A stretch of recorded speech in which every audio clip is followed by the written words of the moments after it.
So New Hampshire Republicans love to brag that we have the second lowest overall tax burden in the United States. And that's definitely true. Only Alaska has a lower tax burden, and that's because they have about $8 billion in revenue. So let's take a moment and reflect and think about what that really means. What does it mean to have the second lowest tax burden? Well, it means that we raise the second lowest amount of taxes through our government, both local and state level. And if we're raising only the second most taxes, it means we're not big spenders. We're spending less than other states. So the question is, why do we feel like our taxes are too high? For that, we have to go back in time, but not too far, because just this year, just recently, Kelly Ayotte signed a law that reduces the business taxes again. This is something that they've done over and over again. But it's a tax cut mirage, because when you really look at what's happening, what they didn't do was cut expenses. They didn't cut any state spending. They only cut revenue that they're going to get from businesses. And this means that at some point in the future, like has happened multiple times in the past, the state's not going to have the revenue that it needs to pay its bills. When that happens, the state downshifts. And when I've looked at this over the last decade, the amount that our property taxes have risen above the consumer price index, inflation, is mirrored by the decrease in the funding of state aid to towns, cities, and schools. And so when we look at this even more, what you'll see is that the statistics say that not only are we the second lowest tax burden, but the state actually provides almost the lowest amount of state aid to cities and towns. And so given those, it's only natural to understand that the other statistic that is a reality for us is that our property taxes are the third highest in the country. So we raise a low amount of taxes. The state doesn't give a lot of money back to the towns. The towns increase their costs for core essential services. And one has to almost ask, is property taxes the preferred method of Republicans to raise money for the government? Because they've done this over and over and over again, and they keep loading up our property taxes. And I think it's really interesting because they're really out of step, not only with blue states, but also red states. You can look around and all sorts of red states are talking about keeping their broad-based taxes, but eliminating property taxes. So you really have to ask yourself, well, what is the Republican thinking? Why is it that their preferred method is actually property taxes? I think it allows them to do things that's very devious. It allows them to claim to be a low-tax state, and to then it allows them to claim. It allows them to claim that they're a low-tax state, that they can then turn around and very quietly slip the bill onto your kitchen table, onto your property taxes, and then rail against local spending. Right? It's decidedly unfair, property taxes, and let me explain what's going to happen in the next recession. In the next recession, economic activity will slow down. That's what happens. And when that happens, businesses will not be making as much money. They might make no money, and they might start laying off staff. When they do that, the taxes that they're going to give to the state are going to be severely reduced. If you look at the property taxpayers, they're not given the same luxury. If they work at that same company and they lose their job and have no income, not only are they still on the hook for the property taxes, but now they have to make up the missing business taxes that their company did not remit. And so it really it puts an unfair burden on individual taxpayers and removes the burden from the businesses. With the revenues going down and basically nothing's changed as far as our spending goes, how much higher do you think the average property owner would expect their tax bills to go up? I think that's the problem, and that's the end game of Republicans.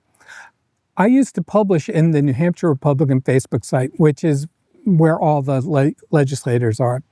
And I asked them about being able to stress test the budget. So we knew whether it would work in a good economy or a bad economy. Because what actually happened last year was it was a good economy, but business taxes were severely reduced.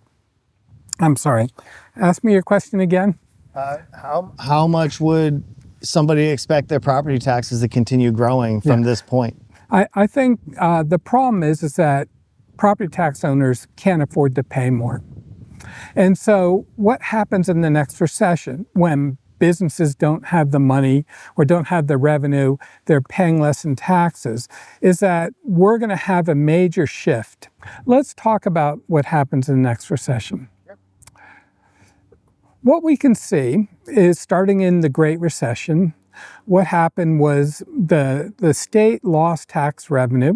They didn't have enough money to pay their bills, and so they downshifted repeatedly over the next decade, reducing state aid to cities, towns, and schools. And that's been a principle that they've been building on, and they've been increasing the property taxes. And today's property taxpayers can't afford to absorb the hit anymore. So what will happen? In the next recession, we will see business taxes. Actually, let me back up. Good thing you can edit this. So what happens is that we have concentrated our revenue streams on just two sources. One is business taxes and the other is property taxes. The problem with business taxes is they veer wildly. Not necessarily with the economy, we just know that they change. In the last recession, they were reduced about 40%. Imagine, with our government being so reliant on on business taxes, imagine us reducing the amount of revenue we get by 40%. At this point today, property taxpayers can't absorb that hit, right? And there's going to be no other way when the state says, sorry, we don't have enough money, there's going to be no other way to pay those expenses. And that's when the real problems begin. Because what the state is going to have to do is, because they can't really borrow money, they're going to have to try to downshift. And schools and towns today won't be able to absorb that hit because taxpayers will say, no, we can't afford that. And schools might be capped because Republicans are trying to put through tax caps on that.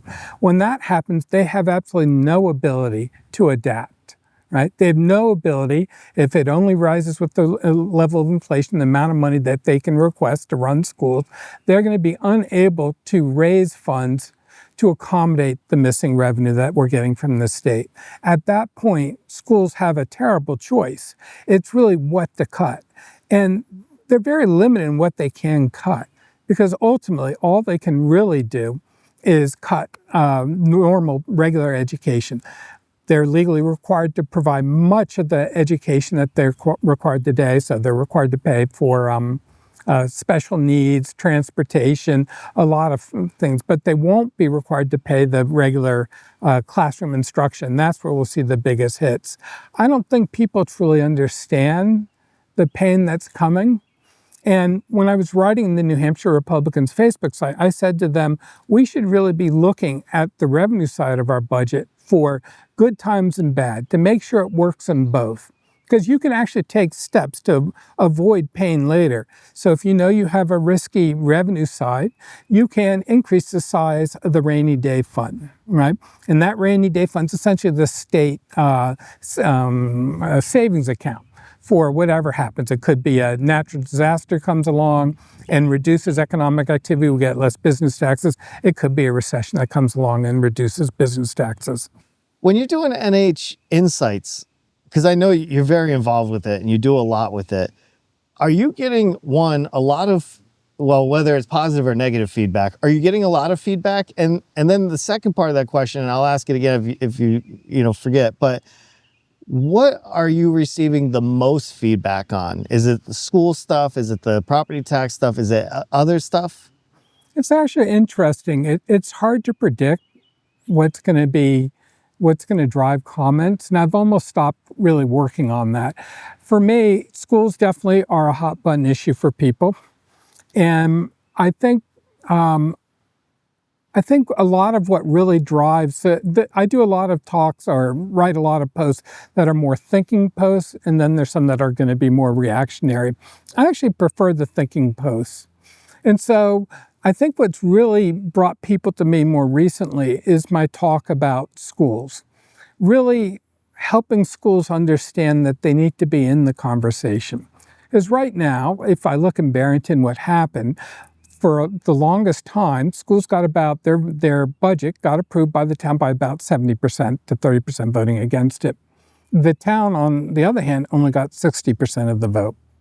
This year, for the first time, the school budget failed, and they're now in a default budget, and the town remained basically at the same level. To me, it suggests that schools have lost the trust of taxpayers. And I understand why. They don't actually engage at all with our communities. They've allowed Republicans to set the stage as that schools are failing and that they're too costly. And I actually think that's unfair to schools. They've got a lot on their plate. They're responsible for taking care of our kids. We need them to be strong. So I actually ended up going back and creating a document. It's called From Defense to Strategy. And this document actually lays out all the issues that are facing public schools. It is true, a lot of the Republican criticisms. We do have a declining enrollment. We are going to have to do something about that. But this is one of those cases where it's easier to change the text of law than it is to actually implement that. Because they were simply trying to write a law that says, thou shalt, schools, you will combine SAU functions. But real world doesn't work like that. First of all, they don't have empty hands twiddling thumbs doing nothing. They're going to need funds in order to help bring about this change. They just don't have capacity. The other thing that they're going to have to do is really standardize the back-end functions, standardize how they work together. Because if you take 200 SAUs and combine into 5 functions that now have to work 2 different ways because no systems were harmonized, made more efficient, and work together, it will never work. It's going to break the system. And this is something I've seen over and over in my business career. The importance of actually identifying best practices, streamline the process first before you actually bring about change. Once that's brought in, then you can merge those back-end functions together. And I think we could do it. I think in many ways we probably should look at that. But schools don't actually come out and say anything. They're absolutely silent because they don't believe that they belong in politics.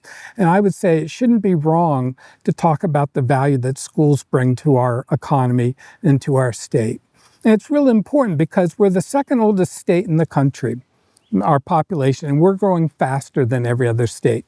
If we don't bring in more young people to our state, we're going to lose our workforce. They are retiring at one of the fastest clips in the U.S. And so if we lose people working in the state, our economy shrinks. When our economy shrinks, the taxes that we get from businesses shrinks dramatically as well. And so what older people might find is that their taxes are going to keep going up even if the amount of spending remains the same, simply because there's lower business tax revenue coming in. So their taxes are going to go up anyway. And actually, I'd like older people to understand that actually they are requesting more from younger people than younger people are requesting from them. So let's just say we're going to go to an a la carte government. What happens there? Well, younger people can say, I don't want to pay for a nursing home, right? I'm paying money to Social Security. I'm never going to get that back. I don't want to pay for elder transportation. I don't want to pay for this. I don't want to pay for that, right? And so the moment we get into that a la carte function of a government, the whole system breaks down. It goes against sort of the founding fathers examined various different ways of governance, and they chose this. It's, e pluribus unum. It's really about the community, and I think that that's really important if we want to keep our state relevant in the future. I think what you just said is extremely interesting, and I'd like to go down that hallway, if you will. Mm-hmm. The thought, because it's interesting the way you pose that, because It's the older people that are voting right now saying the younger people don't need school, the younger people don't need X, Y, Z. But as the younger people come out and vote, maybe they vote against the elderly's position, such as the assisted living homes and a lot of the other things. That is that's almost scary a little bit, right? To separate your community like that, and you got the younger side voting against the older side and the older side voting against the younger side. But that's really sort of what the idea of the whole free state movement, of which a lot of our Republican legislators are a part of. And I actually studied for a long time what that actually looks like, their libertarian utopia. And it's really interesting because they're making up as they go. There's been no successful community ever built based upon libertarian ideas. But when you look at it and you ask, what would it look like? Because it's not based upon government. Government, they believe is coercive. It's all based upon contracts. Well, so what does that leave you? The only successful, I won't even call it successful, the only model I've seen is an HOA. And if you look, HOAs are not good at keeping down costs any better than government is. And so they feel like that's a better way to go. I would say that's been proven not to be popular, and there's a lot of anger about them in the United States. But we also can look at what's going to happen in libertarian utopia too, because people are going to self-associate. So if you don't want to pay for schools, you might go to your own part of the town where they don't have schools, they're not paying for it, right? But what Republicans and libertarians are really talking about now, and this is really disturbing to me, beyond just the rhetoric that they have, it's the idea that, for example, you can privatize all the roads in New Hampshire. And they're actually talking about this. And if you go on to Substack, you'll see this. And to me, it's a curious idea because the moment we privatize all roads, you're going to be paying tolls for every road. And then the question's going to be, is that really less coercive than government where we can vote somebody out? Or is it the person with the most money has the most control? And I think that's what's going to happen because somebody could buy a road and they could say, I'm not plowing it in the winter. And you have no choice. They can say, I'm going to expand the cost it takes to ride on my road. Or they may say, look, you're from this community. I don't like your beliefs. You're not allowed to drive on my road at all. That will all be legal. And we can actually see this already sort of playing out in Michigan, in Detroit. So you have a bridge where somebody rich has a toll bridge and it's insufficient, it's costly. And as a result, Canada and the US have built another bridge. This guy has all the money in the world and he is stopping Trump or getting Trump to not let that bridge open.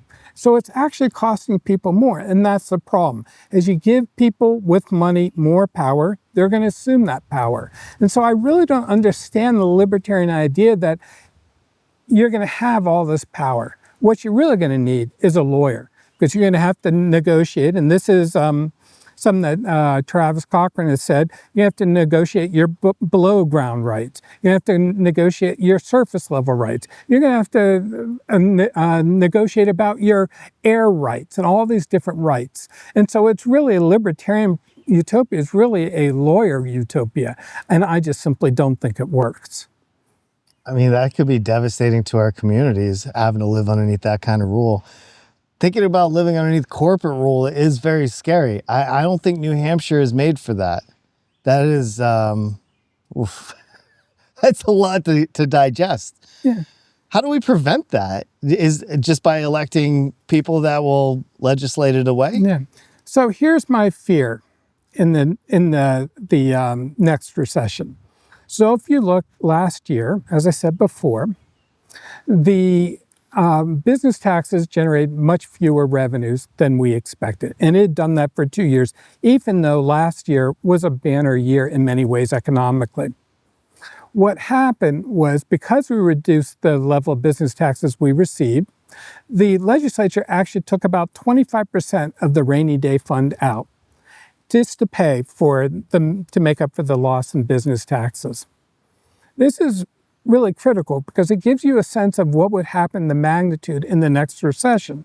When there are much fewer business taxes, they go down 40%. We're simply not going to have the ability to pay for all the services that we want. I think most people want. I think that's going to be the real conflicting point, because at that point we're going to have to decide as a state, where do we go, right? Do we go down and we privatize all schools, make them, charter schools, get rid of government? Once schools fall, it's the majority of government services costs, and so once they fall, the rest of government falls.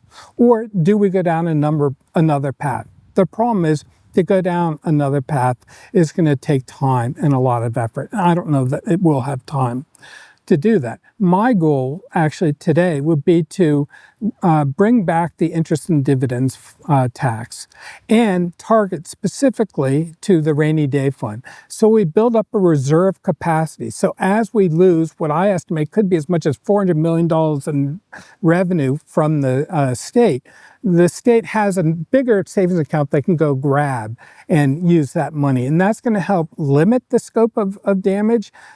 But I think Republicans, when they've talked on my on their Facebook post when I was posting there, they said, well, why would we want to do stress testing of the budget? We just know that we will have to raise taxes.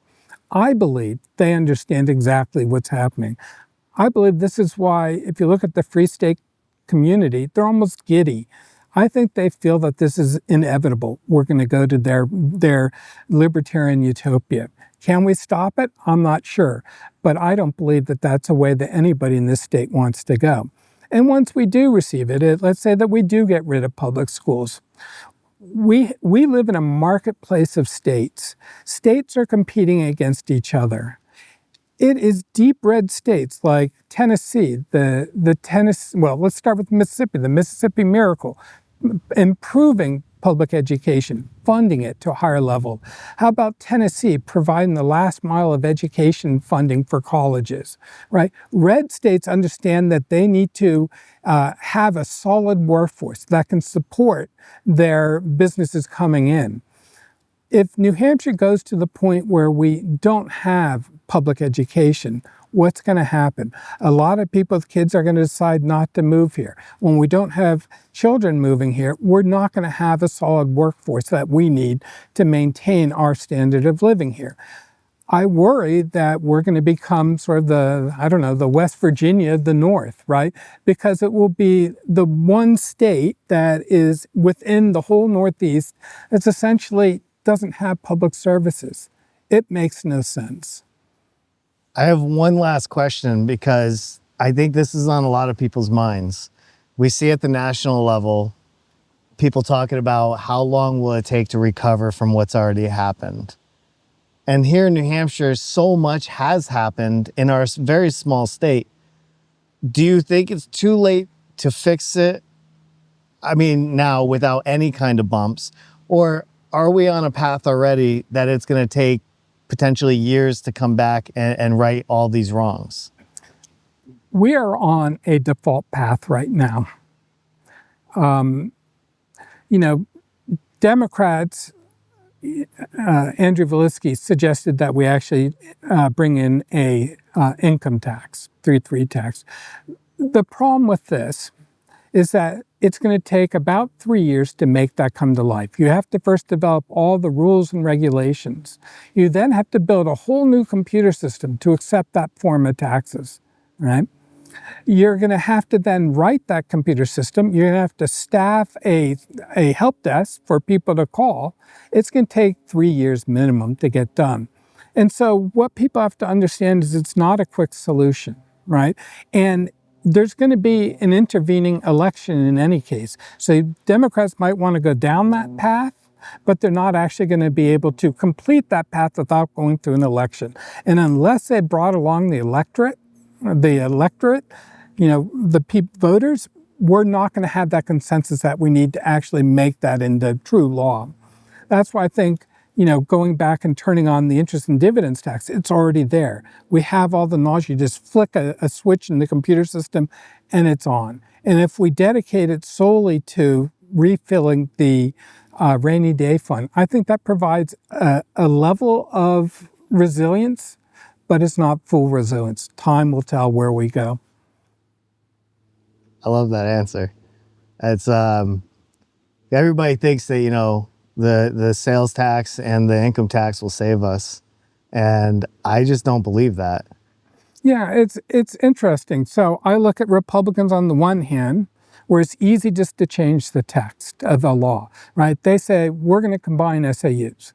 But as I explained earlier, you can't do that without actually going through the process of standardizing how SAU back functions work and then combine it. Likewise, Democrats think, well, you just change the text of a law and you write in a new income stream and that's going to go like easy peasy. It doesn't work that way. And that's what's really missing in our state. It is the understanding of how to look at a system, design a system, develop a strategy for where that system's going to go, and then bring that to life, right? And that's what I've done my whole career. It takes skill, it takes patience, it takes know-how. And from what I can see in our legislation, they just love to pass laws. Right? 1,300 bills came before the legislation this year. Oh my God, I feel so badly for these people. We need to get back to being serious. We need to get back to planning, strategy, and execution. And I don't think our state has that knowledge or ability today. And that's why I really want to come into Concord and help people understand and have these conversations and help the state elevate its own abilities to make change and make change that we want. I think having an analytical mind like that, somebody that really thinks it through, not just somebody, but a whole group of smart people going to Concord to really resolve this issue for many of us in New Hampshire is so important this year. Yeah. You know, a lot of people are feeling the stress trying to put food on the table. So I just want to say thank you for doing this sit down with me. And thank you for what you're bringing to the table. I hope people will come out in November and vote for you. Thank you very much.